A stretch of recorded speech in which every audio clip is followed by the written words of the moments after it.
quickly feel for that summertime pattern. Hot temperatures, humid air, and afternoon showers and thunderstorms. I'll break that down in your forecast coming up.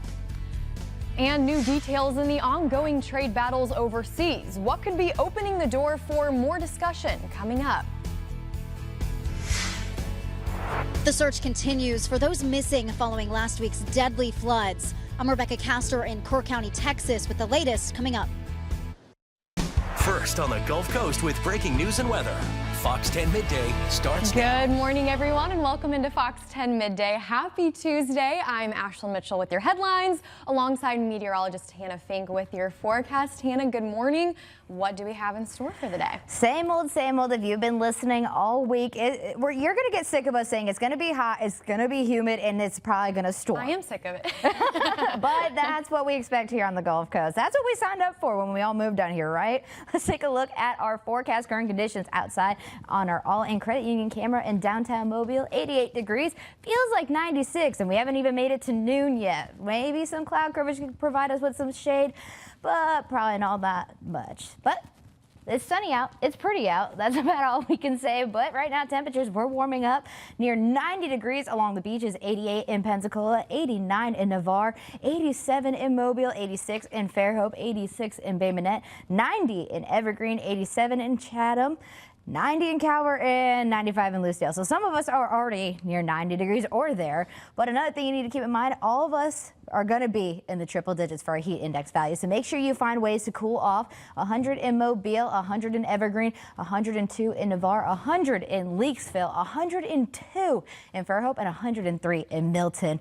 And on top of the heat, you're going to feel that stickiness. It's going to be muggy today. We are in the middle of that muggy category with dew points in the 70s. So highly recommend hopping in the pool to cool off, but make sure you keep an eye on the sky. 30% chance of rain at 3 o'clock, and that'll linger on for the entirety of the afternoon until sunset today. Temperatures will slightly cool off to the mid-80s, but remember, when thunder roars, head indoors. That's one of the main things to remember over the summertime. Here's a breakdown of those rain chances. 30% starting at 1 o'clock, and that'll linger on until 7. Then once sunset happens, those chances go down because we do not have daytime heating to feel those thunderstorms. If you're heading to the beach today, plenty of sunshine. It's going to stay hot. You're going to want that sunscreen. Luckily, we have a low risk of rip currents at our beaches. 7-day forecast shows lots of hot temperatures, and those rain chances go up. We'll break down the timing of those rain chances and what to expect coming into next week. Ashlyn?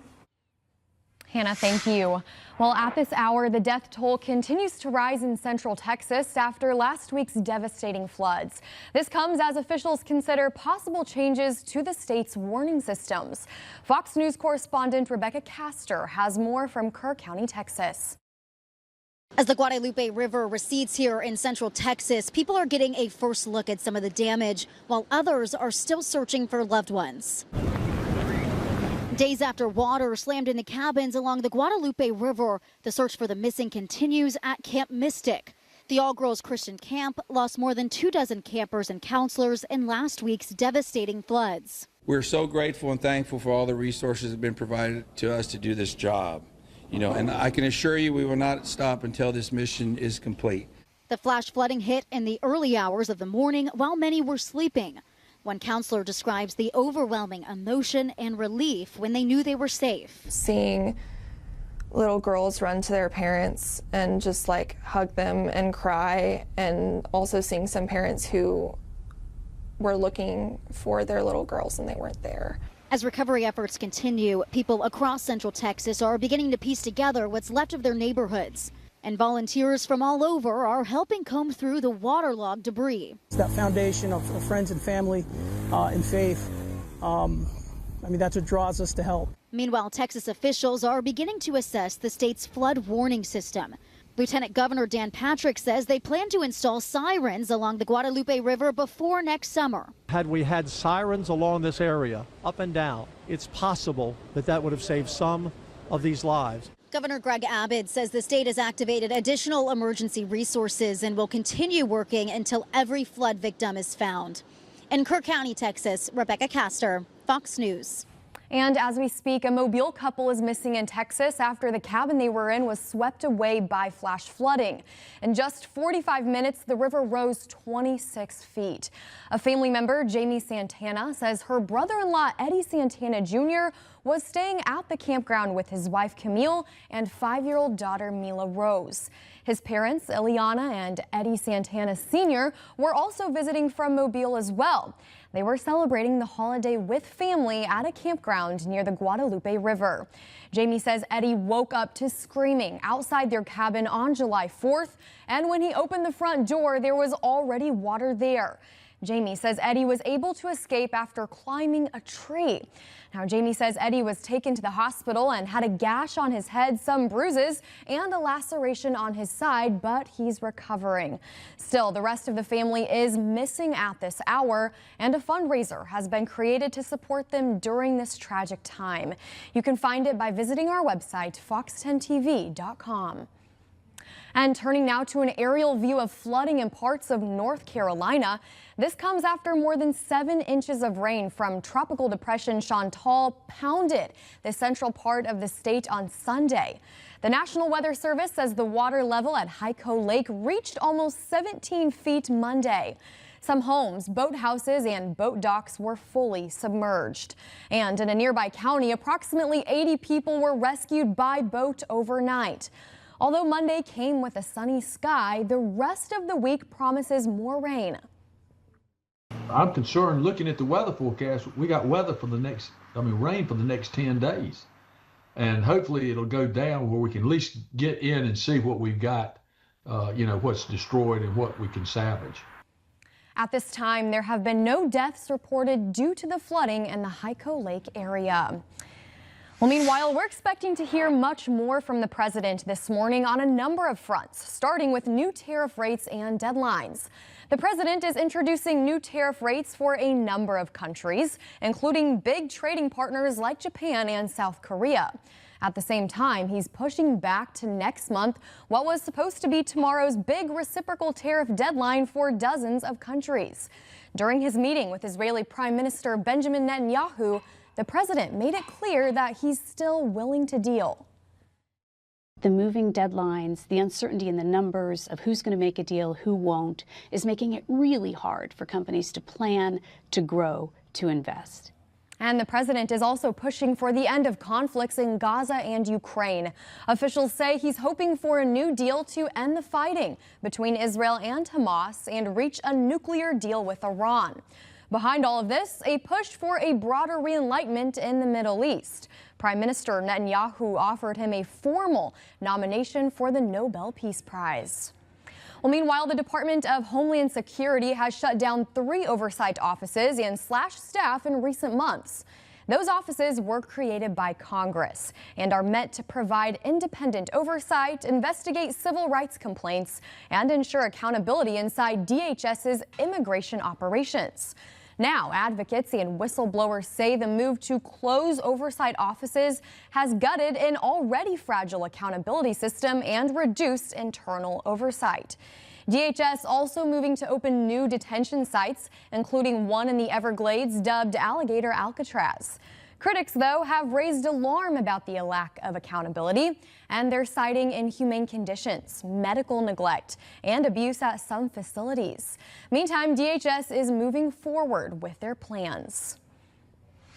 And new on midday, a judge granting a Mobile County teacher charged with aggravated child abuse the chance to go on her prepaid trip to the Bahamas. Tracy Walker of Mobile is on administrative leave from Mobile County Public Schools. In April, the parents of a 4-year-old Collins Roads elementary student say their daughter got sick after ingesting ethanol in Walker's classroom. The child spent 2 days in the ICU. Walker was then arrested. She later pleaded not guilty, and she remains out on bond. Last month, Walker's attorney filed a motion asking the judge to let her go on her trip, arguing that vacation was already scheduled before she got arrested and that she's not a flight risk. Today, Judge Moore granted Walker's request to leave the country from July 25th through the 21st, but she has to wear an ankle monitor. Judge Moore said Walker's charge was not as violent in nature compared to other charges, but he also reiterated not everyone is afforded to go on a trip like this given the circumstances.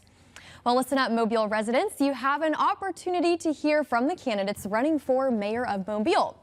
Tonight's mayoral forum, it will be held from 6 to 8 at the New Shiloh Missionary Baptist Church. That's located at 2756 Old Shell Road in Mobile. And next week, Fox 10 and the League of Women Voters is hosting another forum. This forum will take place next Tuesday, July 15th at the Via Center. It's located on Dauphin Street, and the event will run from 6 o'clock until 7:30 that night. Our own Lenise Lagon will moderate the mayoral forum, and we'll be streaming it on all of our platforms. And as a reminder, there are 4 candidates left in running for mayor of Mobile. It's former District Judge Spiro Chariagadis, Alabama State Representative Barbara Drummond, Mobile County Commissioner Connie Hudson, and former Mobile Police Chief Paul Prine. Well, when we come back on Fox 10 Midday, it's a big day for a local business in Baldwin County. We're taking a closer look straight ahead. And a weeks-long trial in Australia finally comes to a close. The final ruling from a jury is coming up, but first, let's check in with Hannah.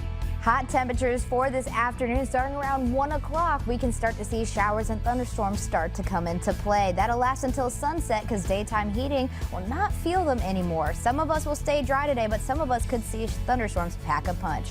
Don't go anywhere. We'll be right back. Welcome back. It's a big day for a local business over in Baldwin County. Blooming Fabulous Flower Shop officially opened its doors in Spanish Fort this morning. Our Stephen Moody has more on this brand new location. The Eastern Shore Center in Spanish Fort now has a new but familiar tenant. Blooming Fabulous Flower Shop officially opened a new location Tuesday. After 10 years in Bay Minette, they're excited to have another location to call home. And it was a family effort. My husband helped build this, my family, my children. And when I came in and we got the flowers and everything in, and I just stopped and I thought, oh my gosh, we did it in a very short period of time. They held a grand opening celebration with a ribbon cutting, giveaways at the Eastern Shore table, and exclusive in-store discounts. And with the support of the Eastern Shore Center, this is the start of a great partnership. This is just the perfect area. It's growing, and we have so many other businesses here that complement a flower shop, so I think we're going to do amazing. We're excited that Julie and her team are bringing her expertise on down to Spanish Fort. They have had such a clientele here in Baldwin County, as you said, with over 10 years of experience, so we're just glad that she chose to be here and obviously be at Eastern Shore Center. We're excited to welcome her in our growing list of awesome new tenants. The business is family-owned and local. Being local is just important. In a small business, we have to have that local connection. And they plan on serving this area just like it has at the other location for over a decade. I love it. I feel it's a new adventure. It's crisp, it's fresh, and I'm just excited. Stephen Moody, Fox 10 News. How exciting, Stephen. Thanks for a look at that shop there. Well, in the meantime, it's that time of year. The Santa Rosa Island Authority announcing the full schedule for the 2025 Pensacola Beach Air Show featuring the Blue Angels. The festivities kick off tomorrow and run through Saturday. It includes a full lineup of top-tier performers, ground exhibits, and military demonstrations. Here's a rundown on what you can expect at Pensacola Beach. Tomorrow, breakfast with the Blues starts at 7:30 a.m. Then on Thursday, a practice flight begins at 2 p.m. Friday, a full dress rehearsal starts at 10:30 a.m. with the Blue Angels flying at 2 o'clock sharp. Then Saturday, it's the official show. Taking a live look outside at Pensacola Beach, the water is looking beautiful. If I was able to, it would definitely be calling my name. Make sure you have plenty of sunscreen on, though. At the beach, we have a very high UV. And let's take a look at our temperatures. Forecast highs today. Another hot and steamy day across the Gulf Coast, but that's what you're going to hear all week long. Forecast highs, 92 in Mobile, 90 in Pensacola, 93 in Brewton, 88 in Fairhope, 94 in Monroeville, 94 in Calvert, 92 in Lynxville, and 91 in Pascagoula. With that added on humidity, we also have that heat index value. We are going to be in the triple digits across the entire area today. 100 degrees by noon and 101 by 1 p.m. Then we'll slowly start to decrease. Maybe those showers and thunderstorms will cool us off just a little bit, but most of us will stay dry today, only at 30% chance of rain. And you're going to feel that mugginess walking out the door. Our dew points are in the mid 70s, so we are in the middle of that muggy muggy category, and that's going to increase our rain chances as well because we have a southerly wind bringing in that Gulf moisture. Afternoon planner, we start off the afternoon with partly cloudy skies and temperatures near 91 degrees, but 1 o'clock, that's when we start to see the chances for isolated showers and thunderstorms to develop. 90 degrees, and maybe they'll cool us off to the upper 80s, but only by a few degrees. It's not going to feel like much of a difference. Our rain chances, like I said, 30% chance at 1 o'clock, and we'll stay there till 7 o'clock. Then after sunset, those chances start to go down. Daytime heating is what fuels these thunderstorms along the sea breeze, so that's why they start to go away after sunset. Futurecast shows 2 o'clock, we start to see some scattered showers and thunderstorms develop along the coastline, floating around I-10. Some of those could slowly make their way inland, but it looks to be that they'll hang out in the early evening hours. But around dinner time, we have some storms off to our west, slowly making their way into our more inland counties. Those linger on through the majority of the evening. They start to fizzle out around 9:30, leaving us with partly cloudy skies and a pleasant night. It will feel humid out there, maybe some lingering clouds, but for the most part, it's a clear night rain-wise. But your evening planner shows isolated showers and thunderstorms linger on till 7. Partly cloudy skies at 8 o'clock. Low rain chances, but for the most part, we clear out overnight and will be in the mid-80s, slowly getting to our lows into the morning. Beach forecast looks great. Partly cloudy skies. Those rain chances are higher along the coastline because of the sea breeze developing there. Temperatures will be in the upper 80s, low risk of rip currents, but still be cautious of dangerous marine life. Tropical outlook, it's quiet right now. No new tropical development is expected in the next 7 days, which is great news for us. One thing we are keeping track of, next week we could see very hot temperatures. You can see 94 degrees by Monday. National Weather Service is tracking the possibility of issuing heat advisories by next week. So it's going to get hotter as we get into the weekend. As you can see on our 7-day forecast, Saturday, that's when that beach show is on Pensacola with the Blue Angels, 50% chance of rain. So make sure you have the Fox 10 weather app to keep track of any showers and thunderstorms developing. Temperatures will be in the low 90s and we creep up to the mid 90s going into next week, and our lows will be in the mid 70s. Hannah, thank you. Well, in global news now, thousands of people pay tribute to the victims of the Srebrenica genocide to mark 30 years since the massacre. Nearly 7,000 people took part in Mars Mira, also known as the Peace March in Bosnia, to retrace the route taken by Bosnian Muslims attempting to flee Srebrenica after the town fell to Serb forces in 1995. The genocide was the systematic killing of more than 8,000 Bosnian Muslim men and boys.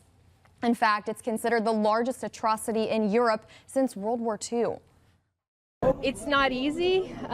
Just seeing a big crowd of people like this, it's not like to anything you experience daily, or even when you travel, you don't see this many people in one location together. And all I can think about is this is how it was when they were killing us and when they were getting us together to kill us, just in bigger masses. That's all you can think about and compare it to the pictures that you see on the internet. The march is held annually in July, marking the day the killing began on July 11th, 1995. In the meantime, after a 10-week trial and 6 days of jury deliberation, there's a verdict in Australia's mushroom murder trial.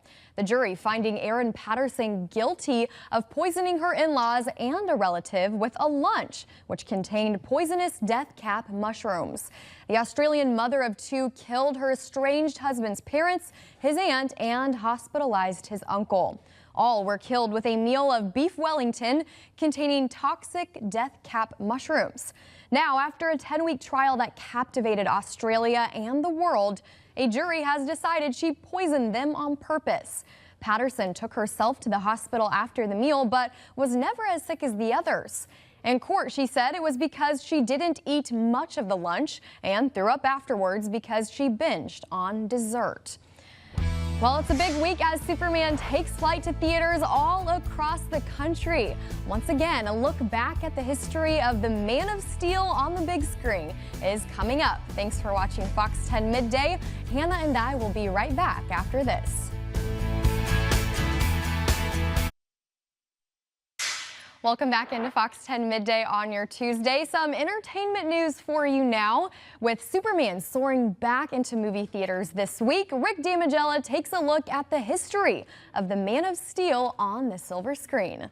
Ready? Let's do it, Cronkite. Superman. Miss Lane. James Gunn's Superman is the latest big screen adventure about the last son of Krypton. But the Man of Steel's silver screen history dates back decades. It's men like you that make it difficult for people to understand one another. Superman's first feature-length film arrived in theaters in 1951. Superman and the Mole Men starred George Reeves, who would go on to portray the character on television. Easy, miss. I've got you. You've got me! Who's got you? 1978's Superman, starring Christopher Reeve, marked the Man of Steel's return to the big screen. The blockbuster launched a series of 4 films, Superman 2, 3, and Superman 4, The Quest for Peace. Okay, welcome back. 2006 saw the release of Superman Returns, with Brandon Routh stepping into the boots and cape. What's the S stand for? It's not an S. On my world, it means hope. 2013's Man of Steel cast Henry Cavill as Kal-El. The film was followed by Batman v Superman: Dawn of Justice in 2016 and Justice League in 2017.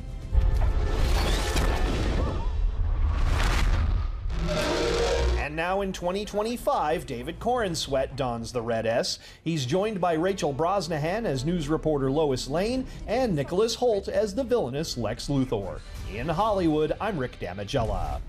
And listen to this, Scarlett Johansson is now the highest grossing lead actor in Hollywood. According to the website The Numbers, she has a box office career total of $14.8 billion. The outlet credits Jurassic World Rebirth, moving her from 3rd to 1st place, surpassing fellow Marvel stars Samuel L. Jackson and Robert Downey Jr. The latest Jurassic franchise has earned $318 million at the global box office so far, just 6 days into its release. In the meantime, it's 11:27 now. Let's check in with Hannah on the weather before we go. It's going to be a hot one out there. Same old temperatures in the low 90s, but keep an eye on the sky. Isolated showers and thunderstorms can start to develop around 1 o'clock. Remember, when thunder roars, head indoors and have that Fox 10 weather app to get alerts on lightning nearby and heavy downpours. Don't go anywhere. We'll be right back. Committed to you. This is Fox 10 Midday. You're watching Fox 10 Midday at the half hour now, and listen to this. A Yemeni man has announced his intention to plead guilty to a charge related to human trafficking network that federal prosecutors say involved an Alabama gas station owner. Haider Al-Taser is one of 4 people named in the indictment. He's accused of sneaking into the United States with the help of 2 men who ran a gas station in Selma. In paperwork filed in Mobile's federal court, he says he will plead guilty to conspiracy to commit international money laundering. He's been living in Michigan since 2021, waiting for an asylum hearing. Prosecutors say the Selma gas station owners paid nearly $16,000 to international smugglers to sneak Al-Taser and another Yemeni man across the border. The money laundering conspiracy charge carries a 20-year maximum penalty, and his attorney says he expects a prison range of 8 to 14 months under advisory guidelines. Well, locally now, Fox 10 News has confirmed that Mobile Housing Authority Executive Director Michael Pierce has been terminated. Pierce was placed on leave last month following an undisclosed complaint regarding his performance. Since then, Fox 10 News has been investigating several alleged complaints made by residents living in affordable housing communities in Mobile, including one woman who says she lives at the Gulf Village Homes in Pritchard, managed by the authority, and feels the residents' issues are being ignored. She says there was even an issue in her bathroom, which led to her getting hurt. The first problem I started having with my apartment was rats infestation and fleas. I started having water damage in my bathroom behind the walls. And I called and told them about that. On June the 18th of 2025, I went in my bathroom to take a shower, and I fell through my bathroom floor. I had to call the fire department and stuff out to come get me off the floor and stuff. So my left leg, the lower part of my back, and my side been hurting me ever since then. The decision to terminate Pierce went into effect right away. Pat Moore is serving as interim director as we speak. Well, while the water parks, pools, and fountains are hot spots on summer days, especially here on the Gulf Coast, health experts warn there can be potentially dangerous bacteria lurking around, and it can put a damper on your fun in the sun. Health experts say some germs can resist chlorine long enough to spread from one person to the other. They say the best way to avoid being affected by some of these germs is to avoid ingesting the water. Swallowing any of these germs can cause stomach problems like severe diarrhea, which can lead to dehydration. To avoid becoming infected, swim in well-maintained facilities. Of course, ponds, rivers, and lakes can also contain similar germs that can cause stomach problems if swallowed. Open wounds, new tattoos, or piercings can also become infected if exposed to those germs in the water. So experts say we can all help prevent the spread of germs by staying out of the water at all if you've been sick. Well, meanwhile, the United States has broken its record for the highest number of measles cases in the country since the disease was eliminated in 2000. According to data from the Johns Hopkins University, just halfway through the year, over 1,200 cases have been recorded across 38 states. Cases of the highly infectious disease continue to spread, especially as summer travel and camps get underway. Doctors say the best way to protect yourself is prevention. There have been at least 155 hospitalizations and 3 confirmed deaths from measles this year, including 2 otherwise healthy but unvaccinated children in Texas. Experts are blaming the surge in cases on falling childhood vaccination rates and a rise in anti-vaccine sentiment. If cases associated with the outbreak continue to accumulate through January of next year, the nation could lose its measles elimination status. Taking a live look outside at Fairhope Pier. Absolutely gorgeous out there. We're starting to see those puffy cumulus clouds form and a very slight breeze. Not much going on with the American flag flowing. It's trying, but not quite. So another hot and humid day across the Gulf Coast with a slight breeze. Let's take a look at our forecast. Current conditions across the area. Fairhope. Plenty of sunshine, 86 degrees. There's a southwest wind at 5 miles per hour, but as you can see, that flag wasn't moving all that much, but it feels like 92 out there.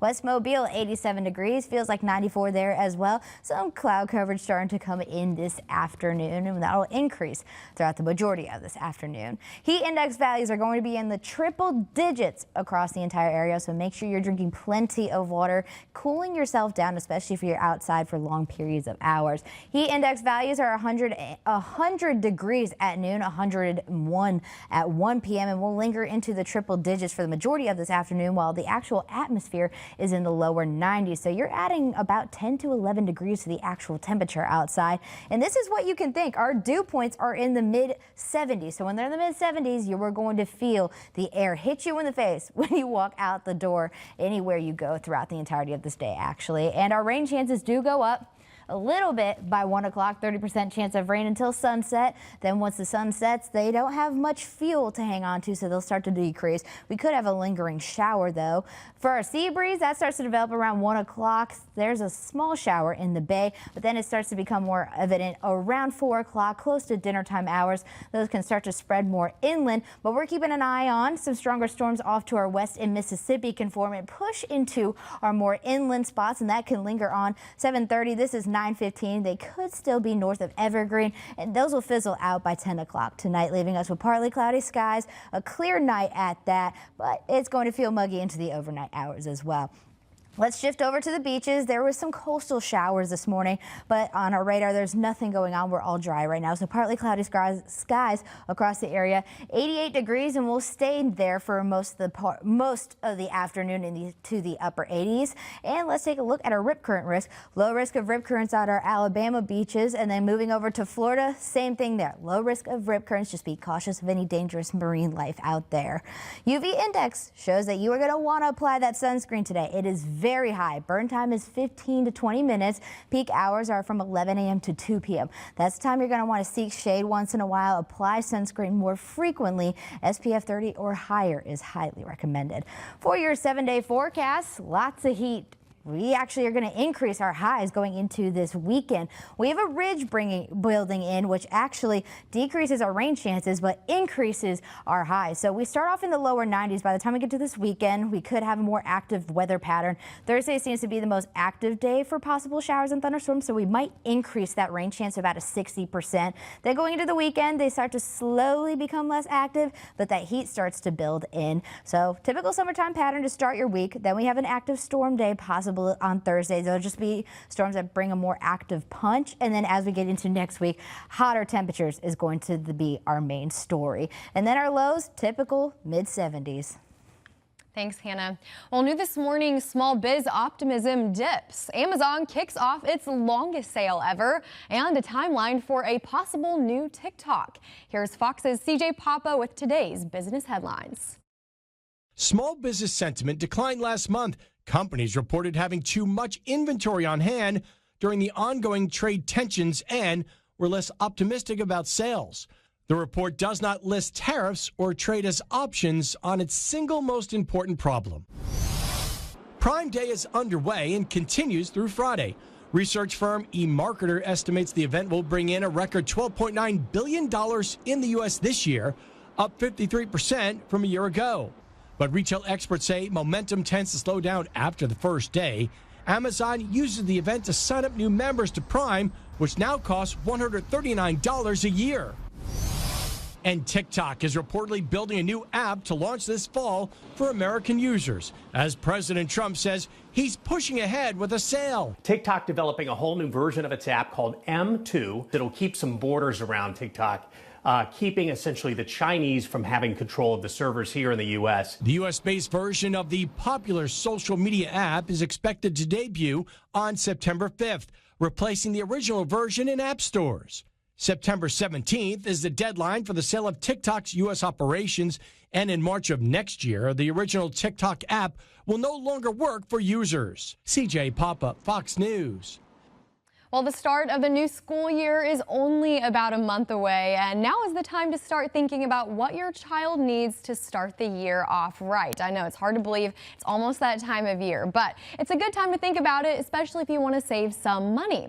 Alabama's sales tax holiday kicks off next Friday at 12:01 a.m. and lasts until midnight Sunday. During the 3-day tax holiday, the state waives its 4% sales tax on those school-related items. Many cities and counties throughout Alabama will also waive their local taxes. Eligible items include certain school supplies, computers, books, and clothing. The Alabama Department of Revenue has a full list of eligible items on its website.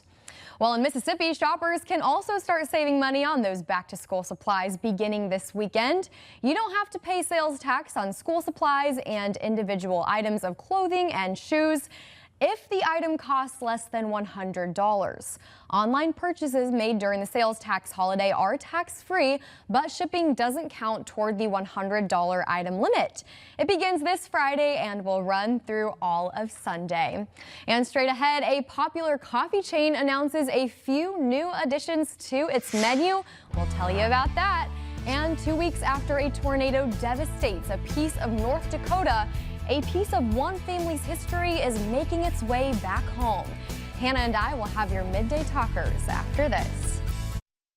All right, y'all, it's a sweet treat that may have been a part of your Independence Day celebration, but today it gets its own day. We're talking about... It's National Freezer Pop Day. Yeah, these classic frozen treats come in all colors and tasty flavors. Right now, yeah, we have our Bomb Pops that are shown right now. They've been around for decades and have been a staple of summertime picnics, parties, chilling by the pool, or in the cooler for your beach trip. Or if you were watching us on Fox 10 Midday on July 4th, we made Bomb Pop mocktails. They did not turn out, but the Bomb Pops were delicious. They added a nice touch of sweetness. They did, yeah. So with the summer heat kicking into high gear, there's no better time to enjoy this freezer pop, and we are today. Make sure to show everyone your favorite flavor on social media by using the hashtag National Freezer Pop Day. Do we just keep holding these? I'm gonna eat it. Okay, go for it. Well, Starbucks is out with a new Frappuccino drink. The Strato Frappuccino blended beverage comes in 3 different flavors: strawberry, matcha, salted caramel mocha, and brown sugar. I have to trade this popsicle for a Starbucks drink. The new drink combines creamy cold foam and Frappuccino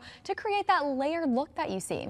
The coffee chain is delivering this new item after canceling a handful of less popular drinks from its menu. Starbucks is in the midst of a refresh with its business model under a new CEO who took the reins last fall. Part of that plan involves renovations to at least 10% of its stores. Wow, there's a meteorologist in me. Adding new chairs, couches, and tables. There's the weather. Updates to all of the chain's U.S. stores are targeted over the next 3 years. I wonder if we'll get any updates here. Do any of these drinks look good to you? Honestly, I am somebody who doesn't like much change. Okay. I get the same old. I either get my white chocolate iced mocha, or if I'm not feeling coffee, the strawberry acai refresher with lemonade or apple juice. I respect that. That's a great choice. I'm excited about the strawberry matcha. I'm a really big matcha person. I don't drink coffee though. I might like the brown sugar one if I'm deciding to spice up something in my life with my coffee. It's probably a brown sugar cinnamon latte if I'm going to do anything. We're about to be on our lunch break in a second. We should zip over to Starbucks. Right? Can we stop at Cava on the way back? I'm a little hungry. All right, guys, well, listen to this. The city of Enderlin, North Dakota is still picking up the pieces following a deadly tornado more than 2 weeks ago. 3 people were killed in the storm, including a 73-year-old couple. Yeah, their house was destroyed, but a missing piece of history recently found its way back home. Courtney Lockley explains. She'd do anything for you, everything you'd ever want in a mother. My stepdad, just like a dad to me. This is how Jay Schlofelt remembers his parents, Catherine and Michael. The 73-year-olds were killed when a tornado leveled their Enderlin home. We have a tornado. Complete and total devastation. Got there at about 10:30 in the morning, and the only reason I knew that it was their farm is because their 2 vehicles were parked in the driveway. The family has been sifting through the rubble for weeks. I know that photos, especially like physical photos, can be really near and dear to people. 60 miles away in North Moorhead, Cassette Anderson's family home was fine. They were looking for damage when they came across this photo. We definitely don't know who these people are. Like, we don't recognize the house. We don't recognize any of the kids. The 19-year-old thought of all the people who had lost so much. She held on to it, snapped a photo, and put it on Facebook. Within hours, she knew she made the right decision. That photo belonged to Jay's parents. To know that I had a piece of theirs that was miraculously preserved from the storm, it felt really nice. For the photo to travel that far is really crazy, and to be intact. They had so many photos in their house of all of us and all of the grandkids. These are Catherine and Michael's grandchildren, some of them. They have 21 and 1 on the way. Jay's wife is pregnant, due next month with their first girl. It just felt good to be able to recapture some of those memories. What a touching story, Hannah. And, you know, both of us grew up in Tornado Alley, so we know just how quickly tornadoes can come and devastate those areas. But I'm so glad that they had that photo album to preserve those memories. And listen to this. A family member was actually able to get the photo from Cassette in time for the funeral this past weekend. That is just a crazy story. I mean, it does hit a little bit close to home for us. When I was growing up, the biggest tornado I remember was the Rochelle tornado, an EF4 tornado that was just south of my community, but the town of Rochelle was flattened. Yeah, I also remember the tornado that happened in Joplin years ago in Missouri, and you always hear these amazing stories where a photo album or a wedding ring is found or some kind of family heirloom, so it's pretty incredible. That's always a great lighthearted story to, you know, bring some sort of smile to such a hard situation. Well, on that note, we will be back with 3 to know before you go. Hannah, where are we looking right now? Here's a look outside at Dauphin Island. Plenty of sunshine out there, and those puffy cumulus clouds are starting to make an appearance as we make our way into the afternoon. Just be on the lookout for any isolated showers or thunderstorms that do develop. We'll be right back after this break.